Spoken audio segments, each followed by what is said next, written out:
नमस्कार, स्वागत है आपका डे न्यूज में और दिन भर की तमाम अहम खबरों के साथ मैं हूं आरती सिंह। आगे बढ़ने से पहले आइए नजर डालते हैं आज की खास खबरों पर।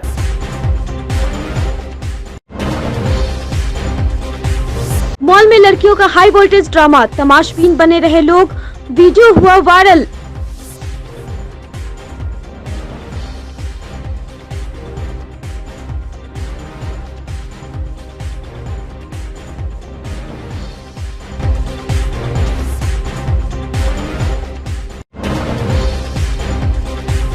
पढ़ाई करने के लिए पिटे जाने पर एक कपूत ने पुल से नदी में लगा दी छलांग।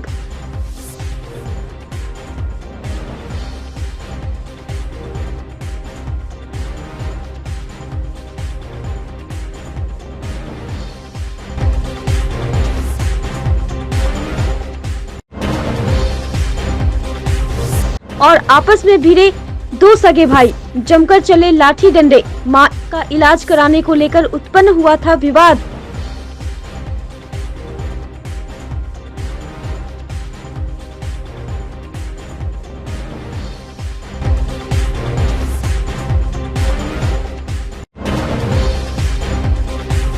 ये थी सुर्खियां और अब खबरें विस्तार से।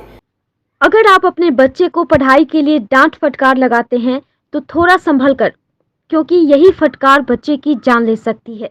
सोमवार की दोपहर अखाड़ा घाट पुल से एक 7वीं क्लास के छात्र ने छलांग लगाकर खुदकुशी का प्रयास किया, जिससे पुल पर अफरा तफरी मच गई और घंटों अखाड़ा घाट पुल जाम रहा। स्थानीय लोगों ने अपनी जान जोखिम में डालकर छात्र को पानी से सुरक्षित बाहर निकाल लिया।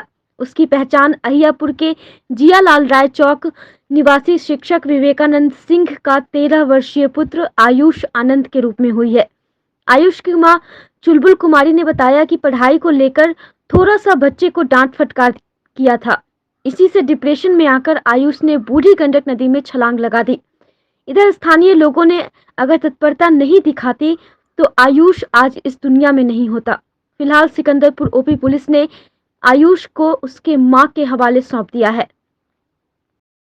सर, मैं जा रहे थे मुसहरी, हम सोचे कि जा रहे हैं आज रसीद कटाएगा। आज रसीद कटाने के दौरान में हम जा रहे थे। जैसे हम इस घाट पर आए हैं, यह घटना में मैं देखा कि बच्चा ने कूद गया। कूदने के बाद मैं इसका पीठ पर मैंने कूद गया कि किसी के बच्चा है, मैं जान बता लूंगा। मैं जिस भेस पे इसी भेस पे मैं कूद गया। हाँ, हम कूद के निकाल लिए। पुल पर से कूद गया। हम इस पर से कूद गए निकाल। कहाँ का लड़का कुछ पता? ये मेरा पता कुछ नहीं है। मैं तो जाना कि किसी के लड़का होगा ना। मेरा काम था कि जान बचा देना है। किसी का बच्चा है, किसी के कोई है तो भाई यही हो रहा था। ऊपर से देखे सर, ऊपर से ऐसे जब बात जब देखो कोई डूब रहा है ऊपर। अभी जा रहे थे तुर्की, अभी हम तुर्की जा रहे थे। तुर्की जब देखे कोई लगा डूब रहा है तो जैसे हाथ से दौड़ते गए थे। भाई साहब गलती सरपंच साहब गलती दौड़ते नीचे गए थे तो किसी हम आगे गया, किसी दिन गए थे निकाले जैसे हम बाहर कूद गए इनको भाई। तो कुछ के बाद जान कुछ बचाए घींचे, जब तो हम भी घिंचा रहे थे उसी में। फिर बचे सर बोल रहा नीचे से कूद गए, नीचे से कह रहा है बैग भी नीचे भी है सर। ऐसे जान भी कूद के जान बचाई खींचे सर।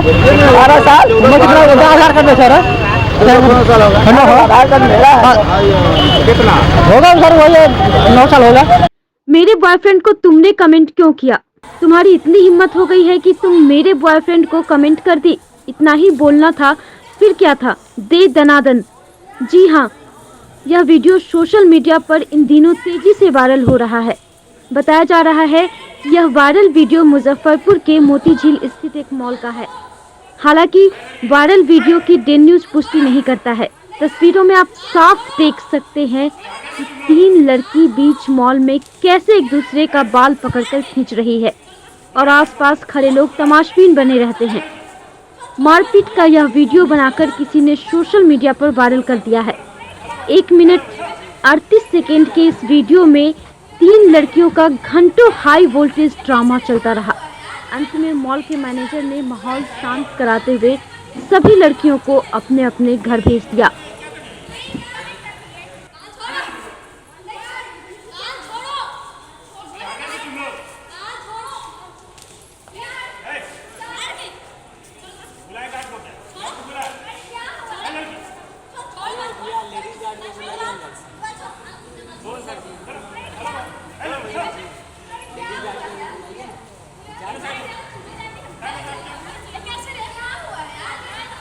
सदर थाना क्षेत्र के डुमरी गांव में बूढ़ी मां के इलाज कराने को लेकर दो भाइयों में झड़प हो गई, जिसमें छोटे भाई वैद्यनाथ ठाकुर को उनके बड़े भाई अशरफी ठाकुर और भतीजा विनोद ठाकुर ने बुरी तरह पीटकर घायल कर दिया। इलाज के लिए पहुंचे वैद्यनाथ ठाकुर ने बताया कि उनकी मां बड़े भाई के साथ रहती है, जिनकी तबीयत बहुत खराब है, जिसके इलाज को लेकर कहा तो उनका अपने भाई और भतीजा के साथ विवाद हो गया। दोनों ने मिलकर लोहे की रॉड से उसे बुरी तरीके से पीटकर घायल कर दिया, जिसकी लिखित शिकायत सदर थाने में दर्ज करा दी गई है। वो खड़ा थे, हम पूछे वो जगह जब माए से भेंट करना था तो भेंट नहीं करके जैसे कि तरातर हमको जैसे कि मारने लगा। कौन लोग मारा जैसे कि सलाह हम नाम है गिरजा देवी मारा, गिरजा देवी के लड़का रोशन गिरजा जे मारपीट का था? वो सब वहाँ है ना, वो कागज चुपच होगा। विवाद हुआ था क्या? विवाद नहीं है, माँ से भेंट करना था। अच्छा, तो वही कहें कि माँ से भेंट करना है, उसको लोथ पड़ा हुआ है, हमको भेंट करा दो। तो भेंट न कराया, दोनों बेटा मतारी मिल के ठोकने लगा। गिरजा कौन लोग है वो आपके? कौन? अब भाई ये है अपना पड़ोसी अपने सदा। पापा गए हैं जैसे कि दादी को निकालने के लिए, बस उसको समझने, लेकिन इनको ऊपर हमला कर दिया।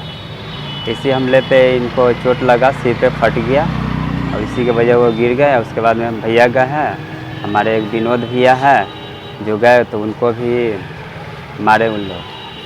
इसके बाद में वो लोग धमकी देते रहते हैं कि हाँ ये करेंगे वो करेंगे। उनका बेटा और दामाद है, यही सब है। जी सर। मध्याह्न भोजन योजना को ठेका पर देना बंद हो।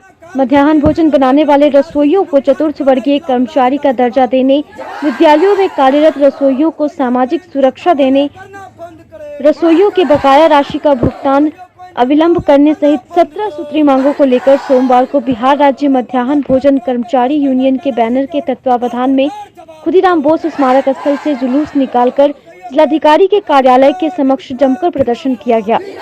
मौके पर यूनियन के संयोजक रामसेवक पासवान, मुहर्रम खातून, नेवाजन खातून सहित सैकड़ों रसोइया मौजूद थे। काल में लिए गए कर्ज की राशि की भुगतान क्यों नहीं रहा? सरकार जवाब दो। इनकलाब जिंदाबाद। मांग करके हम प्रदर्शन कर रहे हैं। ऐसे हम लोग के सरकार बहुत शोषण दे रहे हैं।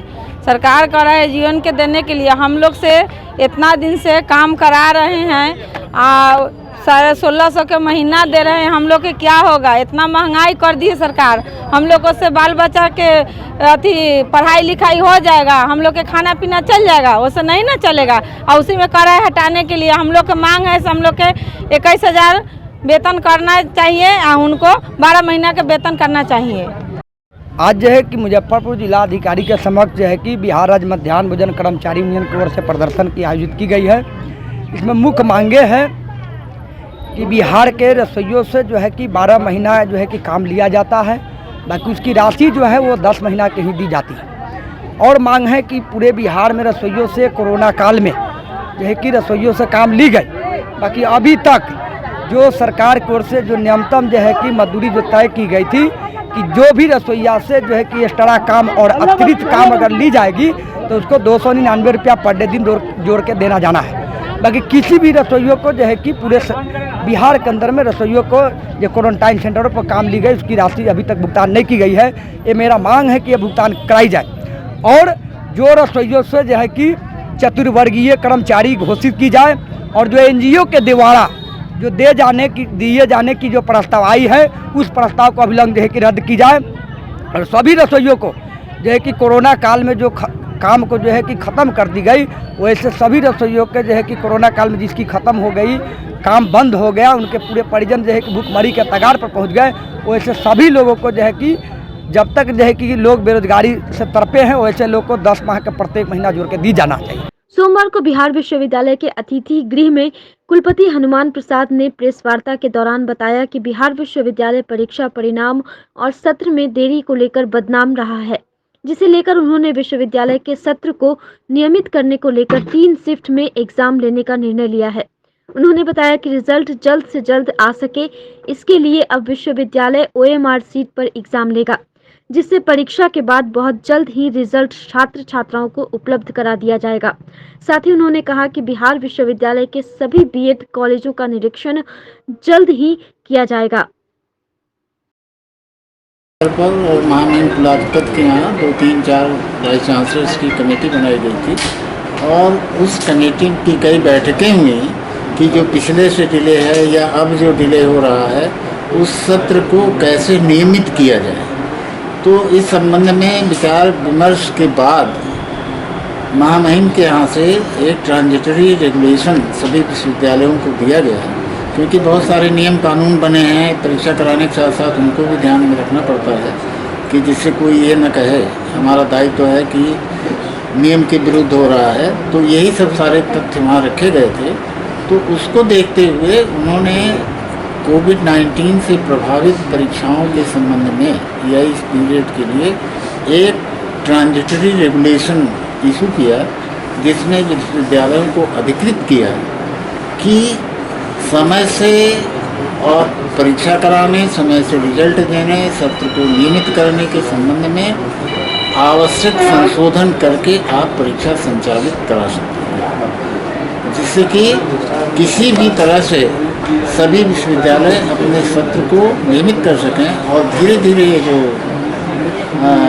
कोविड का प्रभाव है इसको भी अभी बैक तो नहीं हो पाएगा, लेकिन कुछ समय में प्रयास किया जा रहा है कि इसको समय से कर दिया जाएगा। जैसे फॉर एग्जाम्पल अभी हमने एक एक्सपेरिमेंट इम्प्लीमेंट किया है कि हम BA पार्ट 1 की परीक्षा 3 शिफ्ट में कर रहे हैं, जिससे जल्दी से जल्दी हो जाए। दूसरा एक्सपेरिमेंट हमने ये किया है कि OMR सीट पे परीक्षा लेने जा रहे हैं, जिसमें बहुत छात्रों ने स्वागत भी किया है कि जिससे कि हम जो 6-6 महीना रिजल्ट निकलने में लगता है वो ऑनलाइन हम तुरंत 2-3-4 दिन में उसका रिजल्ट डिक्लेयर करके अगला सत्र हम तुरंत प्रारंभ करेंगे। इसी तरह से हमारी और कई योजनाएं हैं जिस पर हम काम कर रहे हैं। जिले में वायरल बुखार का प्रकोप अब धीरे धीरे कम होता जा रहा है।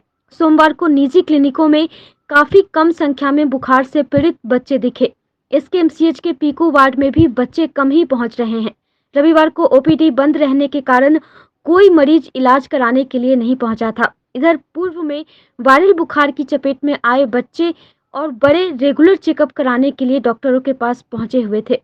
डॉक्टरों ने बच्चों और बड़ों को सतर्क रहने के साथ साथ साफ सफाई पर विशेष ध्यान देने की सलाह दी। Civil surgeon doctor Vinay Kumar ने बताया कि सफाई और बचाव से बीमारी दूर रहेगा। उन्होंने बताया कि अब स्थिति धीरे धीरे सामान्य हो रही है। इलाज के लिए मारामारी की नौबत नहीं है। स्वास्थ्य विभाग के अधिकारी प्रभावित गांवों पर नजर रख रहे हैं। जिला स्वास्थ्य समिति एवं राज्य स्वास्थ्य समिति की टीमें प्रभावित गांवों में बीमार बच्चों का सर्वे करा रही है।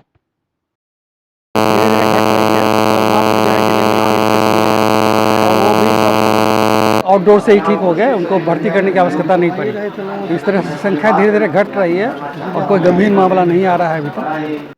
सोमवार को जिलाधिकारी प्रणव कुमार के द्वारा फाइलेरिया से बचाव के लिए मीडिया उन्मुखीकरण कार्यक्रम को समाहरणालय सभागार में आयोजित किया गया। वहीं परिसर से जागरूकता रथ को हरी झंडी दिखाकर रवाना किया गया। फाइलेरिया उन्मूलन कार्यक्रम के तहत जिलाधिकारी ने खुराक स्वयं ली। उन्होंने जिला वासियों से अपील करते हुए कहा कि फाइलेरिया से बचाव हेतु खुराक आप अवश्य लें, ताकि फाइलेरिया जैसी गंभीर बीमारी से आपको बचाया जा सके। उन्होंने कहा कि गर्भवती महिलाएं, गंभीर रूप से बीमार, 2 वर्ष से कम उम्र के बच्चों को ये दवा नहीं खिलाएं। 20 सितंबर 2021 से आपके घर में फाइलेरिया से बचाव की दवा पहुंचेगी। दवा जरूर खाएं। साथ ही जिलाधिकारी प्रणव कुमार ने बताया कि आज से यह अभियान शुरू किया गया है। यह अभियान 14 दिनों तक चलेगा और यह अभियान फाइलेरिया मुक्त अभियान है। और ये 14 दिन तक चलने वाला कार्यक्रम है, जिसमें मास ड्रग एडमिनिस्ट्रेशन कराया जाएगा। इसमें अल्बेंडाजोल और DEC का टैबलेट जो भी 2 साल से ऊपर के लोग हैं, इन सभी लोगों के बीच ये टैबलेट वितरण करके सामने खिलाने का लक्ष्य रखा गया है। ये काफ़ी इम्पॉर्टेंट है बिकॉज़ हम सभी जानते हैं कि फाइलेरिया से लोगों को कितनी परेशानी होती है। ये संक्रमित मच्छर के काटने से होता है और कई बार इसके जो लक्षण हैं वो दबे हुए रहते हैं, लेकिन 8-10 वर्षों के बाद भी इसके लक्षण उभर के सामने आते हैं। इसलिए हम लोगों को बिल्कुल नज़रअंदाज नहीं करना है और जो मास ड्रग एडमिनिस्ट्रेशन के अभियान के दौरान फाइलेरिया को रोकने के लिए अल्बेंडाजोल और डीसी के टैबलेट खिलाए जा रहे हैं, निश्चित रूप से इसका सभी लोगों को प्रयोग करने की आवश्यकता है और पूरे स्वास्थ्य महकमा और आईसीडीएस के माध्यम से घर घर जा कर के ये दवाइयाँ खिलाई जाएंगी। हम लोग पूरे आम आवाम से अपील भी करते हैं कि जो दवाइयाँ ये वितरण कराया जा रहा है आंगनबाड़ी केंद्र और आशा के माध्यम से, सभी लोग इसको ज़रूर सेवन करें ताकि फाइलेरिया मुक्त अभियान की दिशा में मुजफ्फरपुर ज़िला एक नया कदम और नया अध्याय लिख सके।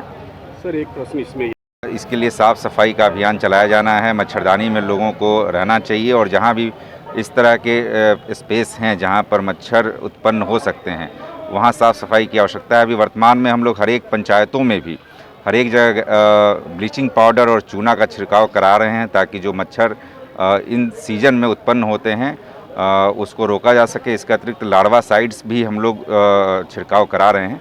तो ये सब सारी चीज़ें हैं, लेकिन इसके बावजूद चूँकि जैसा मैंने बताया कि इसके लक्षण काफ़ी दिनों तक दबे हुए रहते हैं, इसलिए हम लोगों को अल्बेंडाजोल और डीसी के टैबलेट का सेवन जो हम लोग अभियान के रूप में चला रहे हैं ज़रूर करना चाहिए। जिले में कोरोना टीकाकरण को लेकर 2 अक्टूबर को मेगा अभियान चलेगा। इसमें टीका का पहला एवं दूसरा डोज दिया जाएगा। शहर से लेकर गांवों तक इसके लिए केंद्र बनाए जाएंगे। सभी पंचायतों में टीकाकरण होगा। अभियान की सफलता को लेकर civil surgeon doctor Vinay Kumar ने स्वास्थ्य विभाग के पदाधिकारियों के साथ सोमवार को बैठक की। साथ ही उन्होंने जिलेवासियों से अपील की कि छूटे हुए सभी व्यक्ति कोरोना का टीका लेकर खुद को सुरक्षित करें। Civil surgeon doctor Vinay Kumar ने जानकारी में बताया कि टीकाकरण के लिए जिले में कुल 575 टीकाकरण केंद्र बनाए गए हैं। उन्होंने आशा, एएनएम, सेविका, सहायिका, जीविका दीदियों, विकास मित्रों को निर्देश दिया कि वे पंचायत, वार्डों, पोषक क्षेत्रों में छूटे हुए व्यक्तियों का वैक्सीनेशन करवाना सुनिश्चित करें। इससे अधिक व्यक्तियों को कोरोना का टीका लग सके। वहीं स्वास्थ्य विभाग की टीम द्वारा बनाए गए माइक्रो प्लान के आधार पर मेगा अभियान को मूर्त रूप देने की तैयारी की जा रही है।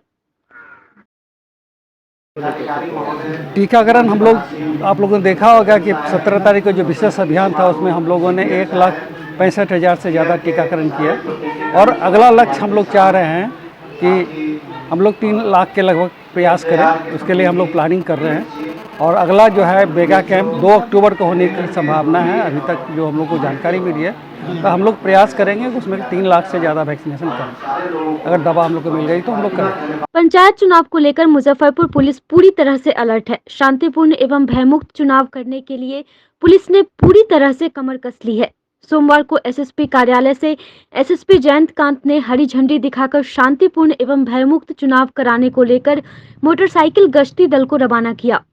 इस दौरान एसएसपी जयंतकांत ने बताया कि आने वाले पंचायत चुनाव को लेकर विशेष मोटरसाइकिल दस्ता को रवाना किया गया है, जिसका जिले के विभिन्न इलाकों में विधि व्यवस्था बनाए रखने, छापेमारी, वारंटी और अपराधियों पर विशेष नजर रखने को लेकर गश्ती दल बनाया गया है।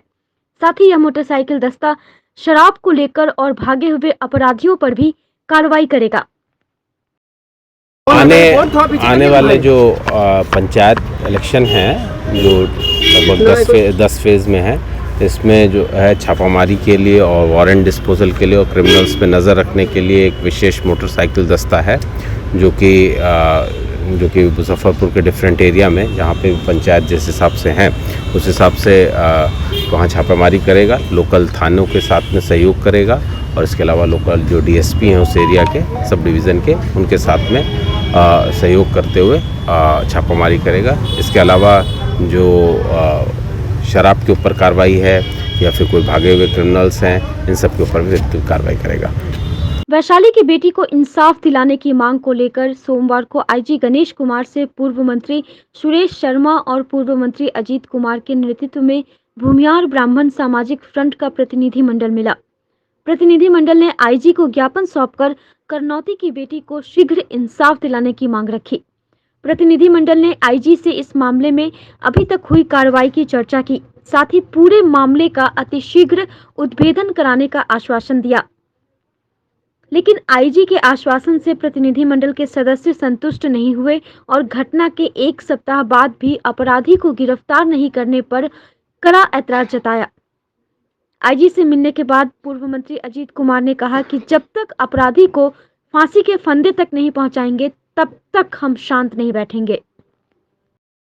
आईजी से मिले हैं क्या कुछ? देखिए, आईजी से हम लोग आज मिलने आए थे। हमारे साथ पूर्व मंत्री श्री सुरेश शर्मा और भूमिहार ब्राह्मण सामाजिक फ्रंट के कई साथी थे। हम लोग करनौती के बेटी को अभी तक न्याय नहीं मिला है, ये सवाल लेकर गए थे आईजी साहब के यहाँ, और हम लोगों ने कहा है कि अगर आप त्वरित न्याय नहीं करिएगा तो हम सड़क पर उतर गए हैं, अब हम उग्र आंदोलन करेंगे। आईजी साहब ने जो भी अभी तक पुलिस के द्वारा कार्रवाई की गई है उसके बारे में हम लोगों को बताए हैं, और आईजी साहब ने कहा है कि हम लोग गंभीरता से इस मामले पर लगे हुए हैं। निश्चित रूप से बहुत जल्द हम इसका उद्भेदन करके और आप सबको बताएंगे। उन्होंने ये भी कहा है कि आज सुबह भी एक क्रिमिनल पकड़ा गया है जिससे पूछताछ जारी है। कुल मिलाकर आईजी साहब का जो कहना था उसके हिसाब से हम लोगों को लग रहा है कि पुलिस एक्टिव है, लेकिन हम लोग इसको नहीं मानते हैं। जब तक मूल अपराधी और घटना का उद्भेदन नहीं होता है तब तक हम लोग इस लड़ाई को आगे बढ़ाएंगे। आज हम लोग आईजी से मिले हैं, कल बैठक करके और राज्यव्यापी आंदोलन का हम लोग घोषणा करेंगे। और कुल मिलाकर जब तक करनौती की बेटी को न्याय नहीं मिलता है, जो अपराधी हैं उनको फांसी तक नहीं प्रशासन पहुंचाती है, तब तक हम लोगों का लड़ाई जारी रहेगा। इन दिनों जिले में एक वीडियो सोशल मीडिया पे वायरल हो रहा है जिसमें एक बहरूप या ग्रामीण इलाकों में अलग अलग रूप बनाकर लोगों का मनोरंजन कर रहा है। इसके लिए राहगीर उसे कुछ पैसे भी दे रहे हैं जिससे उसका घर चल रहा है। कुछ साल पहले तक त्यौहार और कार्यक्रमों के अनुसार अपना रूप बदलकर बहरूप या घर घर और बाजारों में लोगों का मनोरंजन करने जाता था। इसके एवज में उन्हें कुछ पैसे भी मिल जाते थे। हालांकि इस कला का चलन अब कम हो गया है। अब जो कलाकार बचे हैं वो अपनी कला छोड़ रहे हैं। दिखे बहरूपिया ने पीके फिल्म की तर्ज पर पीके का भेष बनाकर साथ ही सिर पर पीला हेलमेट, गले में रेडियो, माला आदि समेत अन्य सामान पहनकर लोगों का मनोरंजन कर रहा है। इस दौरान वह जहां मांगने जाता है वहां पीके फिल्म में के डायलॉग के अलावा अन्य फिल्मी डायलॉग बोलकर लोगों को हंसाने व मनोरंजन करने का काम कर रहा है। बहरूपिया ने बताया कि वह मुजफ्फरपुर का रहने वाला है। लोगों का मनोरंजन करना ही उसका पेशा है। पीली चमड़ी किसी की, लाल चमड़ी किसी की, हर चमड़ी भैया को चमड़ी अमड़ी नहीं रही, वो तो कोनो वस्तु नाम का कपड़ा रहा।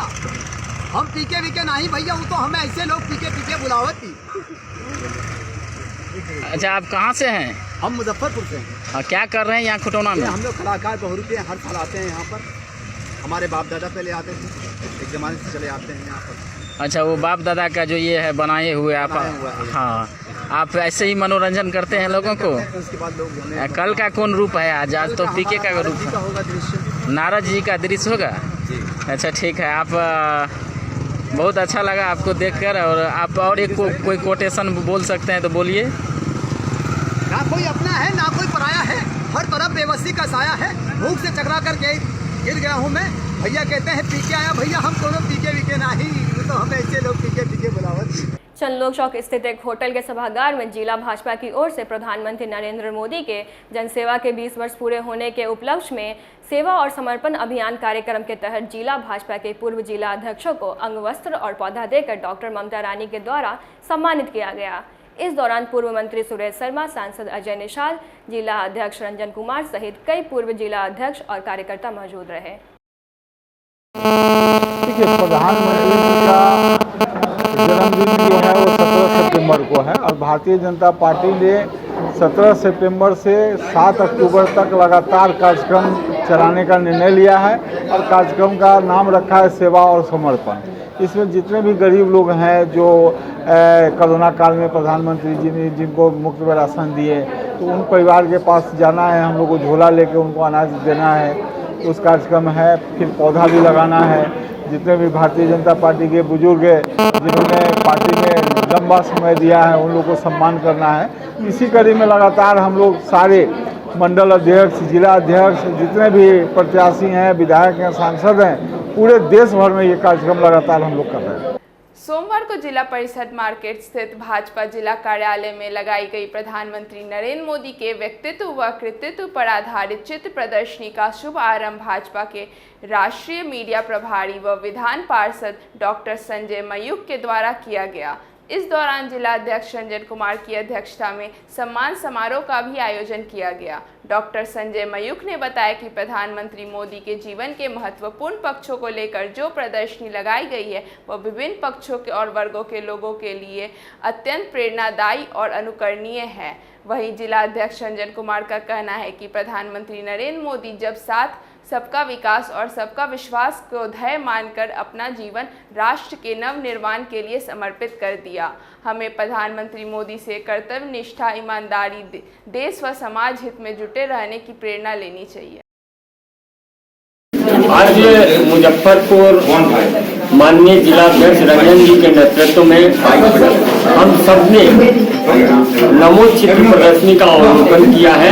यह केवल चित्र ही नहीं, तस्वीरें बोलती है और जब तस्वीर बोलती है तो हमको उस पथ पर जाने का आग्रह करती है। वो तस्वीर जिस पथ पर सुकार्य होते हैं, जिस पथ पर सेवा के कार्यक्रम होते हैं, जिस पथ पर समर्पण का भाव होता है, इन भावों से जो भरा हुआ व्यक्तित्व है वह माननीय प्रधानमंत्री नरेंद्र मोदी जी का व्यक्तित्व है। और इस व्यक्तित्व से प्रेरणा लेकर हम अपने प्रदेश में, अपने गांव में, अपने पंचायत में निरंतर सेवा के कार्यक्रम चलाते रहेंगे। इसी के लिए आज इस चित्र प्रदर्शनी का जिला के पदाधिकारियों के साथ हमने अवलोकन किया। जिले के सदातपुर में अनंत चतुर्दशी के अवसर पर कथावाचक मनीष माधव ने भक्तों को राम कथा सुनाई। वहीं आयोजक पंडित शंभुनाथ चौबे ने व्यासपीठ पर मनीष माधव महाराज का पुष्पमाला और अंगवस्त्र से स्वागत किया। इस अवसर पर कथावाचक ने भजन और संकीर्तन के श्रोताओं को झूमने पर विवश कर दिया। मौके पर सेना हेडक्वार्टर के कर्नल वरिष्ठ गरीबनाथ मंदिर के प्रधान पुजारी पंडित विनय पाठक, रघुनाथ झा, श्री शिया महंत रघुवेंद्र दास, अखंड भारत पुजारी महासभा के अध्यक्ष पंडित हरिशंकर पाठक सहित सैकड़ों लोग मौजूद रहे। ये जन्मदिन तो आजकल का जो पद्धति है, बच्चों ने एक पद्धति बना दिया है बिल्कुल पाश्चात्य संस्कृति का को अपना करके केक काटना और जलाया मोमबत्ती और उसको बंद कर देना, बुझा देना, फूंक देना, ये बिल्कुल गलत परंपरा है। सनातन धर्म में ऐसा कहीं कुछ नहीं है। सनातन धर्म में जन्मदिन, देखिए आज अनंत चतुर्दशी है, आज अनंत भगवान के भी भगवान अनंत होते हैं, भगवान के रूप अनंत हैं और हमारा जन्मदिन है। मैं अपने माता पिता को याद करता हूँ आज के दिन और सभी सनातन भाइयों को, चूँकि आज तक जो कुछ मैं पाया हूँ भगवान से ज़्यादा हमको आशीर्वाद मेरे माता पिता का मिला है। माता पिता के बाद भगवान ने दिया हो ये अलग बात है, लेकिन माता पिता का आशीर्वाद मिला। तो अपने जन्म दिवस के सब लोगों को, सभी सनातन बंधुओं से मैं आग्रह करता हूँ, अपने चाणक्य विद्यापति सोसाइटी संरक्षक होने के नाते और अन्य भी, मैं ये जाति तो नहीं कहूँगा कि मैं जाति से ब्राह्मण हूँ या जो भी हूँ, लेकिन हर सनातनियों को, हर हिंदू भाइयों को अपने जन्मदिन के अवसर पर कुछ ना कुछ सांस्कृतिक कार्यक्रम, भगवत भजन, भगवान का नाम, संकीर्तन, कुछ ना कुछ होना चाहिए। प्रचार प्रसार हो सके करें। हमारे चाणक्य विद्यापति सोसाइटी के सारे जिला अध्यक्ष हमारे हैं, राष्ट्रीय अध्यक्ष भी हमारे पंडित विनय पाठक जी, संगठन मंत्री हमारे और भी सारे हमारे सचिव महोदय, महासचिव महोदय, सभी लोग यहाँ उपस्थित हैं और हमारे इष्ट मित्र सभी लोग उपस्थित हैं। बल्कि मैं आपको बताऊं कि 6-7 जिला के जो यहाँ सेना के जो सबसे बड़े अधिकारी हैं वो भी सपत्नी के यहाँ बैठे हैं और हमारे यहाँ अभी श्री शिया महंत जो हमारे यहाँ मुजफ्फरपुर जिला के जितने भी मठ हैं उन सब में अपना एक अलग स्थान है। महंत जी भी वहाँ विराजमान हैं, पंडित विनय पाठक तो हमारे अध्यक्ष जी ही हैं और सभी हमारे इष्ट मित्र सब लोग हमको आशीर्वाद देने के लिए आए हैं और सबसे सिर्फ आशीर्वाद ही मैं चाहता हूँ और बाकी तो भगवान ने जो दिया है उससे पूरा का पूरा संतुष्ट हूँ अपने जीवन से। अय्यापुर के चर्चित गौतम हत्याकांड में पुलिस की कार्रवाई न होने से नाराज परिजनों और स्थानीय लोगों ने जस्टिस ऑफ गौतम के बैनर तले सोमवार को शहर के खुदीराम बोस स्मारक स्थल से लेकर भारत माता नमन स्थल तक कैंडल मार्च शांतिपूर्ण तरीके से निकाला है। इस दौरान परिजनों ने बताया कि 2 महीने पहले उनके पुत्र गौतम कुमार की हत्या कर दी गई थी, लेकिन इसमें नामजद और अज्ञात अभियुक्तों को पुलिस अभी तक नहीं पकड़ पाई है। इसीलिए प्रशासन को जगाने के लिए यह कैंडल मार्च निकाला गया है, ताकि अविलंब प्रशासन आरोपियों को गिरफ्तार करे। साथ ही परिजनों ने प्रशासन की भूमिका पर भी सवाल उठाए हैं। अब देखने वाली बात हुई कि इस मामले में आगे क्या कुछ कार्रवाई होती है। ये कैंडल मार्च हमारा जो लड़का है गौतम कुमार की हत्या 2 माह पूर्व अज्ञात और नामजद अभियुक्त द्वारा किया गया। प्रशासन इस केस में कहीं से भी अपना भूमिका सही से पेश नहीं कर रहा है। उनके खिलाफ आज शांति मार्च हम लोग निकाल रहे हैं कैंडल मार्च के द्वारा, ताकि प्रशासन जगे और जो हमारे बेटे के हत्यारे हैं उनको अविलंब जो है गिरफ्तारी उनकी सुनिश्चित करें। वो चाहे नामजद अभियुक्त हों या अज्ञात अभियुक्त हों, वो प्रशासन का काम है उठा करके उसको अंदर भेजना। हमारा जो एक गार्जियन होने का जो एक अपना दायित्व जो है वो ताउम्र जब तक ये ज़िंदगी रहेगा तब तक निर्वाह करेंगे उसके लिए, जब तक कि उसके दोषी को फांसी के फंदे तक नहीं ले जाते हैं। हमारा परिवार, हमारा समाज, हमारा मित्र, हमारा भाई सब इसमें मेरे साथ में है। और आज का जो कैंडल मार्च निकाला गया है प्रशासन के विरोध में निकाला गया है, प्रशासन को नींद से जगाने के लिए निकाला गया है। आज की खबरों में बस इतना ही। कल फिर मिलेंगे कुछ नई खबरों के साथ। तब तक के लिए हमारी न्यूज़ टीम को दीजिए इजाज़त। नमस्कार।